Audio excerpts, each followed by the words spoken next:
ठीक है।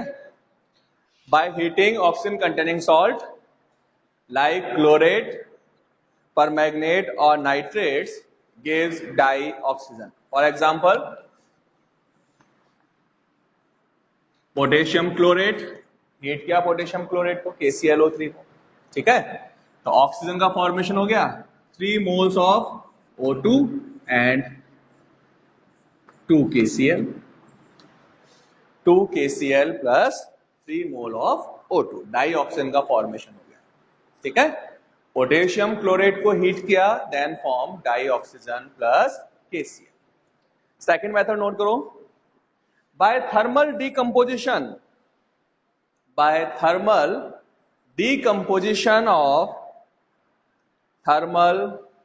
decomposition of the oxides of metal, thermal decomposition of the oxides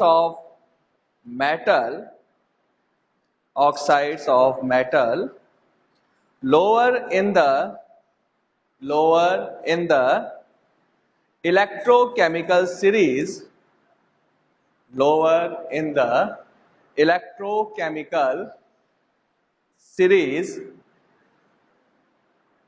and higher oxides of some metals gives dioxygen.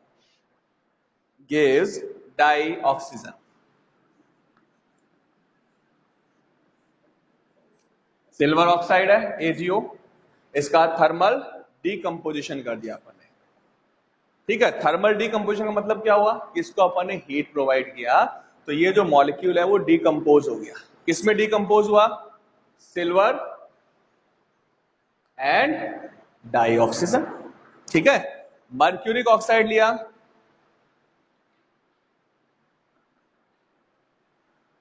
Thermal decomposition कर दिया, then form mercury plus dioxygen, ठीक है। PbO2 है,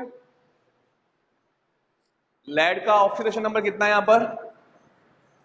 PbO2 में lead का oxidation number कितना है अनीशा?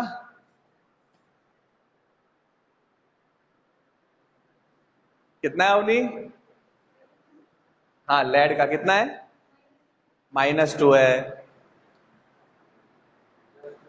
+2 है, कितना है गुंजन? हाँ, +2, नमन का सही है, +4 है यहां पर। PbO2 ऑक्सीजन पे -2 चार्ज होता है तो X + 2 × -2 = 0। ऑक्सीडेशन नंबर निकालना ही भूल गए। X + 2 × -2 = 0, X - 4 = 0, X = +4। तो लेड का ऑक्सीडेशन नंबर कितना है? +4 है। थर्मल डीकम्पोजिशन किया then form lead oxide plus O2, ठीक है। अब लेड का ऑक्सीडेशन नंबर कितना हो गया? +2 हो गया। तो अपन ने यहां पर क्या पॉइंट नोट किया है कि थर्मल डीकम्पोजिशन कर रहे हैं किसका? ऑक्साइड्स का, ठीक है। या फिर अपने पास हायर ऑक्सीडेशन स्टेट के अंदर जो ऑक्साइड्स होते हैं उनका थर्मल डीकम्पोजिशन करें तो अपने पास डाई ऑक्सीजन का फॉर्मेशन होता है, ठीक है। तो ये नॉर्मल ऑक्साइड्स है, ये हायर ऑक्सीडेशन स्टेट से लोअर ऑक्सीडेशन स्टेट में कन्वर्ट हुआ है, ठीक। तो ये हो गया thermal decomposition of oxides, note कर लो।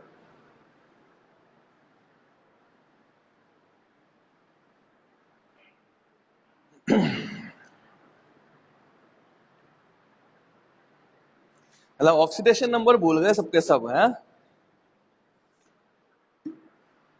अच्छा, ऑक्सीडेशन नंबर की उम्मीद ज्यादा लगा दी, इलेक्ट्रोनेगेटिविटी भूल गए थे अपन लोग तो।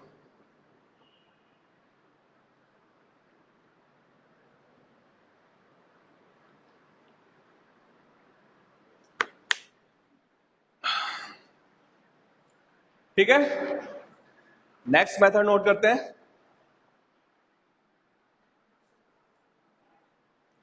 Hydrogen peroxide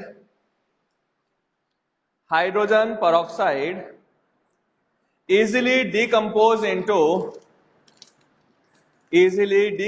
into water, and dioxygen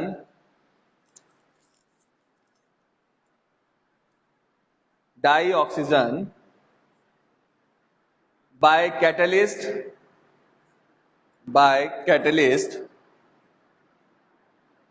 such as finely divided metals,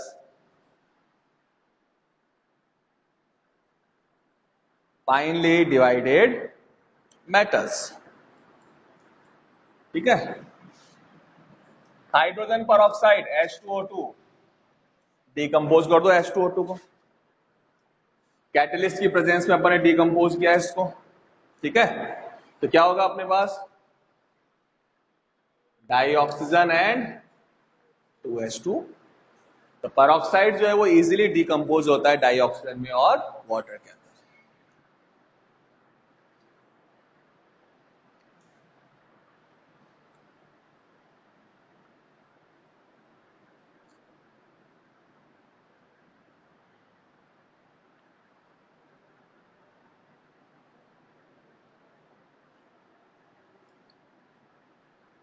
अब नोट करो properties of dioxygen.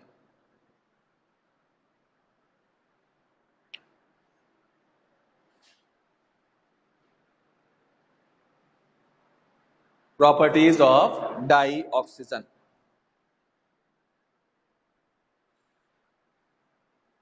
Dioxygen is a colorless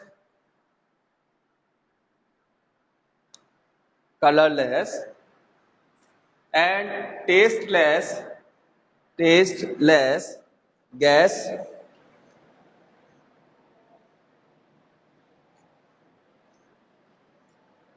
it's slightly soluble in water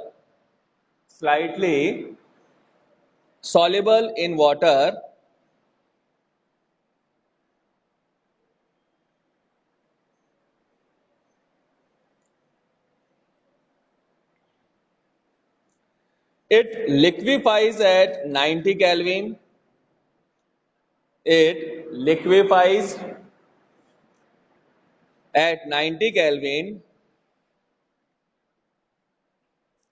and freezes at 55 Kelvin. Molecular oxygen is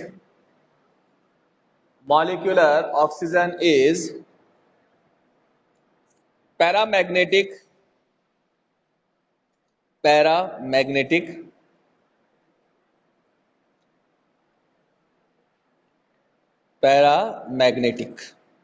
अच्छा चलो बताओ मेरे को यहाँ पर कि जो मॉलिक्यूलर ऑक्सीजन है वो पैरामैग्नेटिक क्यों है?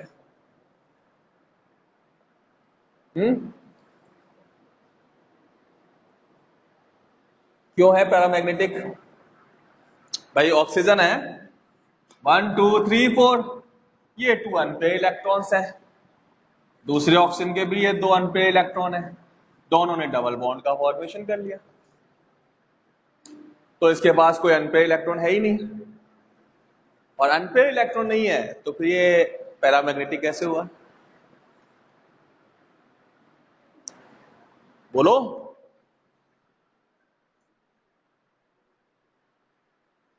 सिंपल सा क्वेश्चन पूछा है मैंने तो। लॉन पेयर तो पेयर होता है, और जो पेयर होते हैं वो तो एक दूसरे के मैग्नेटिक मोमेंट को कैंसिल कर देंगे। अनपेयर इलेक्ट्रॉन जो होता है वही रेस्पॉन्सिबल होता है पैरामैग्नेटिक बिहेवियर के लिए, और बहुत बड़ा कंसेप्ट है, पढ़ा हुआ है तुम्हारा 11th में। Molecular orbital theory, according to molecular orbital theory, 2 unpaired electrons in dioxygen present in anti-bonding molecular orbitals। जब अपन एमओडी थ्योरी कर रहे थे तो डाई ऑक्सीजन के अंदर एंटी बॉन्डिंग मॉलिक्यूलर ऑर्बिटल बनता है, ये पी ऑर्बिटल्स थे,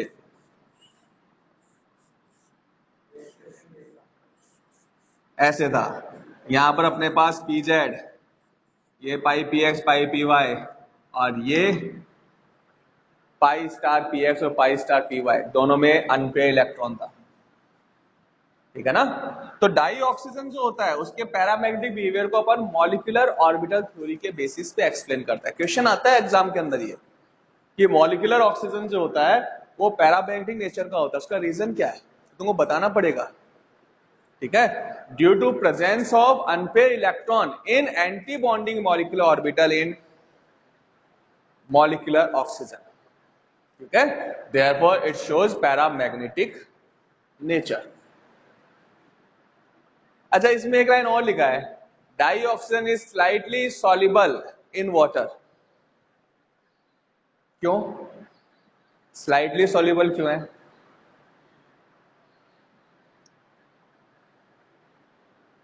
बताइए अनिशा,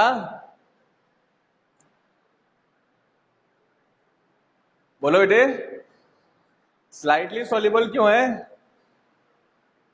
ये तो इसी साल का क्वेश्चन है, solution chapter, solubility of gases, जो अभी एग्जाम में आएगा। तुमने तो पढ़ा ही था, तुम तो कह रही थी मैं स्टार्ट किया है मैंने सॉल्यूशन, तो स्टार्ट में यही है, affecting factors, solubility of gas depend on the following factors: nature of gas, gases which ionize or react with solvent are highly soluble than other gases। Dioxygen water के साथ कोई reaction नहीं करता है, ना आयोनाइज होता है उसके अंदर, इसलिए डाई ऑक्सीजन गैस जो होता है उसका वाटर में सॉल्युबिलिटी कम होता है।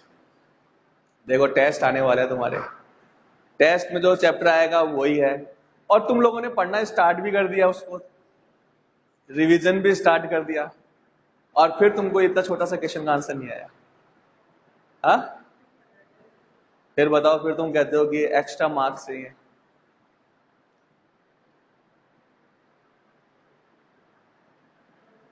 चलो कोई बात नहीं, होता है ऐसा, है ना। अभी तो बहुत टाइम है, वैसे भी एग्जाम मई से पहले तो होगा नहीं तुम्हारा, अप्रैल मई से पहले तो। क्यों, क्या अभी कोरोना चल रहा है ना इसलिए, तो अभी तो सिलेबस ही नहीं आया ना आरबीएससी का। हाँ सिलेबस कम होगा, बता देंगे नवंबर के अंदर, दिवाली बाद शायद स्टार्ट होगी। सीबीएसई का तो आ गया, सीबीएसई के एग्जाम भी वही होंगे अप्रैल मई में, अप्रैल लास्ट और मई फर्स्ट वीक के अंदर हो सकते हैं। तो तुमको पिटने के लिए बहुत टाइम मिलेगा, है ना, तो या तो तुम पढ़ लेना, नहीं तो जो है वापस विंटर सीजन के नवंबर के बाद में स्कूल्स ओपन होंगी, फिर हाफ नवंबर, हाँ दिवाली के बाद स्टार्ट होगी, दिवाली से पहले स्टार्ट नहीं होंगी, स्टेट गवर्नमेंट नहीं स्टार्ट करेगी ऑफलाइन क्लासेस। दिवाली तो मनाओ आराम से, वरना कहोगे दिवाली से पहले पटाखे चल गए, है ना। हाँ मार्च में होने की पॉसिबिलिटी बहुत कम है, क्योंकि नवंबर में अगर सिलेबस डालते हैं तो अपने को कम से कम 4 महीने या 5 महीने तो गवर्नमेंट देगी ही देगी आपको प्रिपरेशन के लिए। तो दिसंबर, जनवरी, फरवरी, मार्च और आधा अप्रैल, तो अप्रैल लास्ट या मई फर्स्ट वीक, ठीक है। लगभग तुमको 30 से 40 दिन या 50 दिन जो है वो एक्स्ट्रा होंगे, जो नॉर्मल एग्जाम्स होते हैं उनके कंपेरिजन में। अपने एग्जाम्स 7 मार्च या 11 मार्च के आसपास स्टार्ट होते हैं हमेशा, ठीक है ना। तो अब लगभग 1.5 महीना मिल जाएगा तुमको एक्स्ट्रा। तो पॉसिबिलिटी यही है, 99% यही होगा कि अप्रैल लास्ट और मई फर्स्ट वीक से ही एग्जाम होंगे आपके, ठीक है। कोई 1% चांस हो सकता है जो चेंज हो सके। तो अपन तो तैयार है वैसे पहले से, तैयारी कर रखी है अपन ने, करना क्या, नहीं आएगा छोड़ क्या जाएंगे।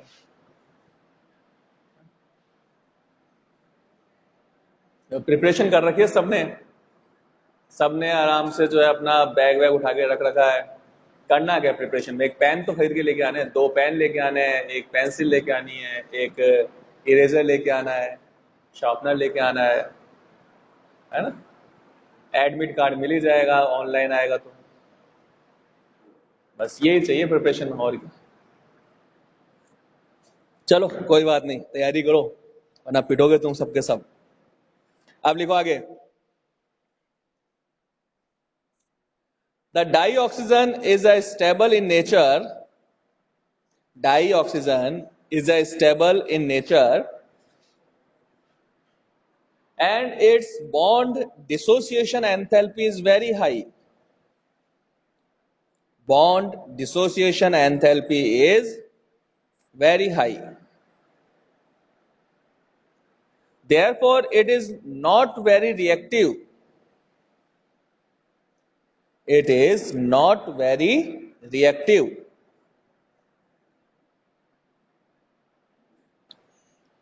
Therefore, dioxygen react at therefore dioxygen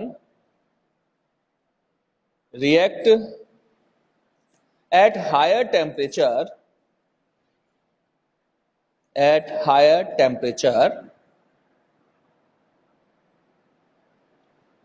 once the reaction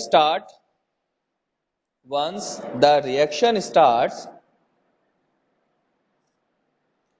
it proceeds of its own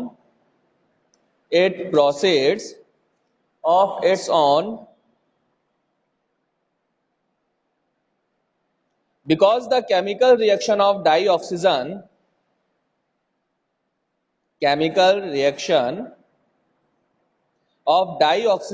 is exothermic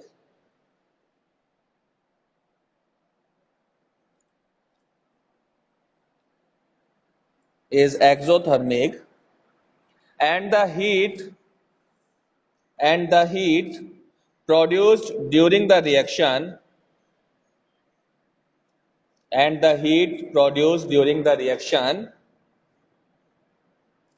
is sufficient to the reaction.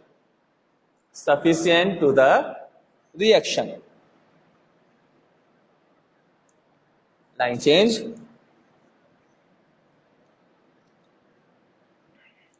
Dioxygen react with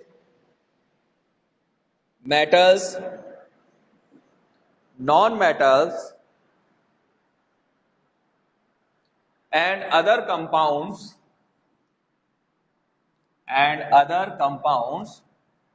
to give their corresponding oxides. For example, sodium react with oxygen, then form Na2O, sodium oxide. Magnesium react with dioxygen, then form magnesium oxide, MgO. Fe react with dioxygen, then form Fe2O3.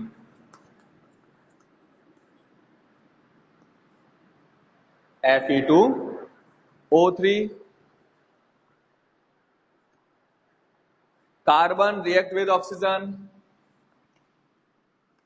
then form carbon dioxide.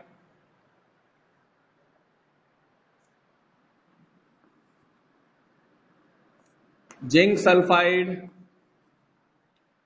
react with oxygen, then form zinc oxide plus sulfur dioxide.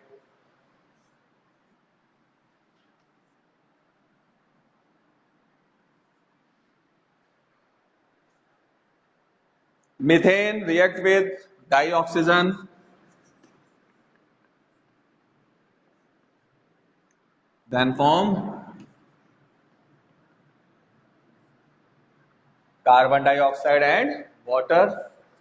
तो oxygen जो होता है उसकी एक बार reaction start करने के लिए high temperature की रिक्वायरमेंट होती है, क्योंकि डाइऑक्सीजन जो होता है वो स्टेबल कंपाउंड होता है, इजीली डिसोसिएट नहीं होता।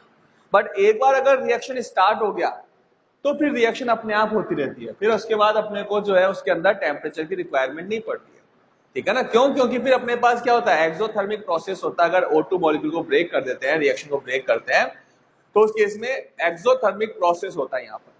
तो उसके बाद रिएक्शन क्या होता है, अपने आप कंटिन्यू चलता रहता है, बट एक बार स्टार्ट करने के लिए अपने को हाई टेम्परेचर की रिक्वायरमेंट होती है। ठीक है, तो ये रिएक्शंस अपने पास कार्बन की मेटल, नॉन मेटल और कंपाउंड के साथ। ये अपने पास मेटल्स हैं, ये नॉन मेटल है, ये कंपाउंड्स हैं, इनके साथ रिएक्शन हो गई अपनी।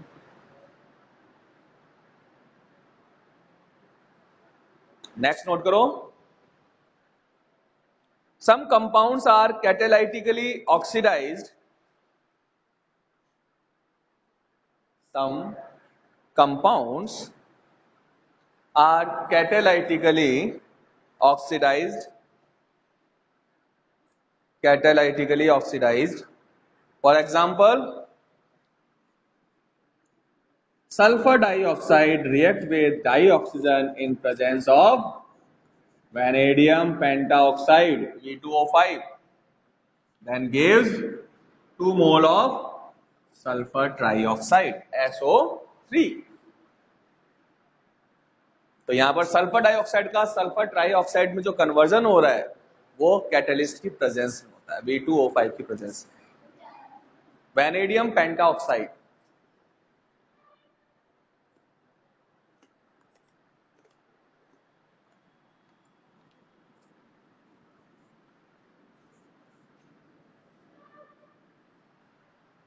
HCl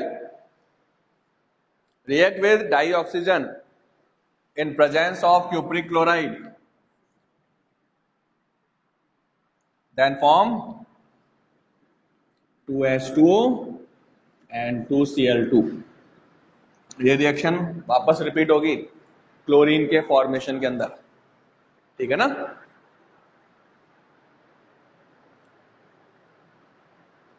ठीक।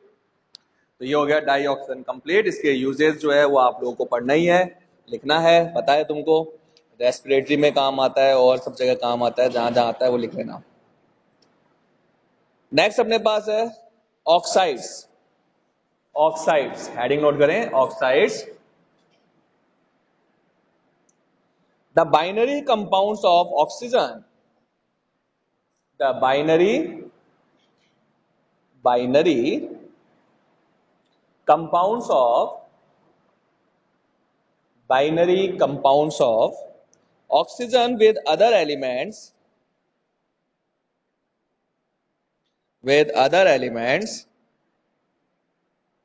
are called oxides,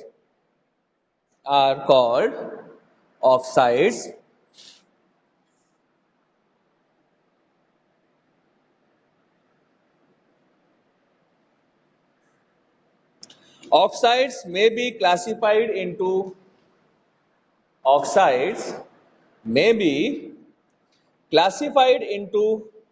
four types.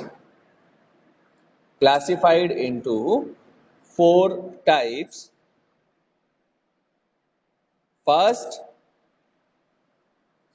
the oxides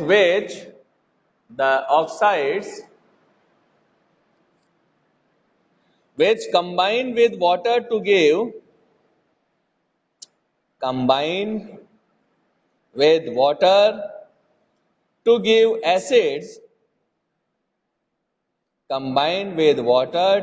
acids, are known as acidic oxides.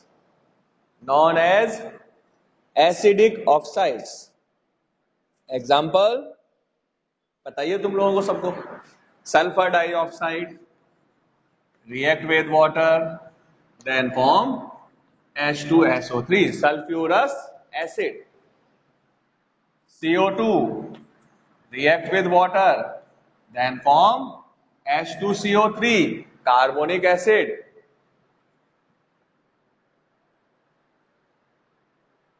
N2O5 react with water, form nitric acid, HNO3.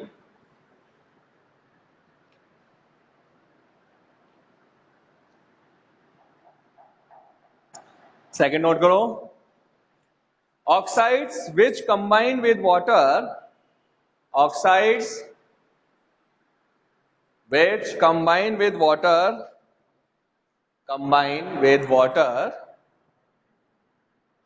To give basic solution, combine with water.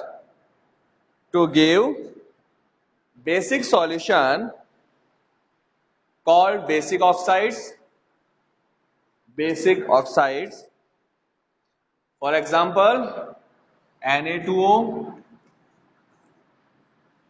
react with water, then form NaOH, sodium hydroxide. Magnesium oxide क्या बन जाएगा? Magnesium oxide से magnesium hydroxide बन जाएगा।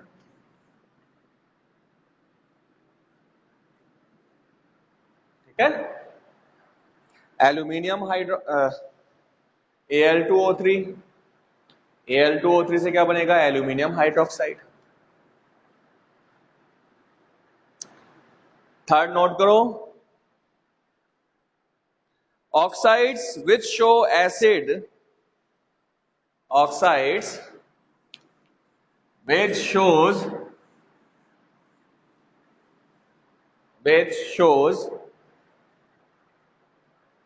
acidic as well as basic character, acidic as well as basic character called amphoteric,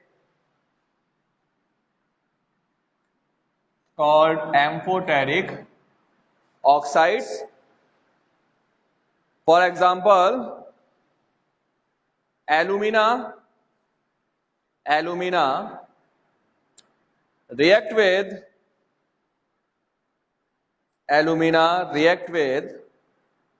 water to give hexa aqua aluminium, hexa aqua aluminium 3 ion and 6 Cl negative. देखो 9H2O है, ठीक है, 2 aluminium है, तो कितने H2 molecule चाहिए अपने को? टोटल 12, 9 तो ये है ही अपने पास, ठीक है। 6 HCl है, 3 ऑक्सीजन है, तो 3 H2O इनसे बन जाएगा अपने पास।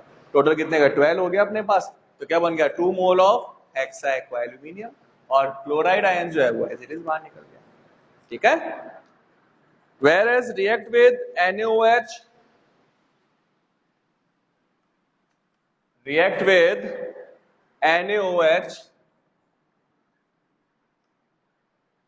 then gives sodium hexa hydroxo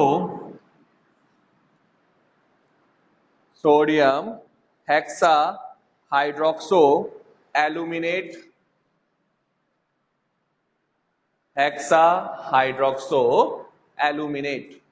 ठीक है। तो एसिड और बेस दोनों के साथ रिएक्ट कर रहा है, इसलिए क्या है अपने पास? एम्फोटेरिक नेचर है। लास्ट फोर्थ कैटेगरी भी लिख लो, oxide which neither react with acids, oxides which neither react with acids,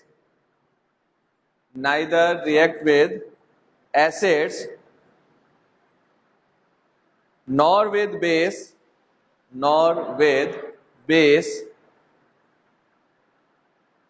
are called neutral oxides,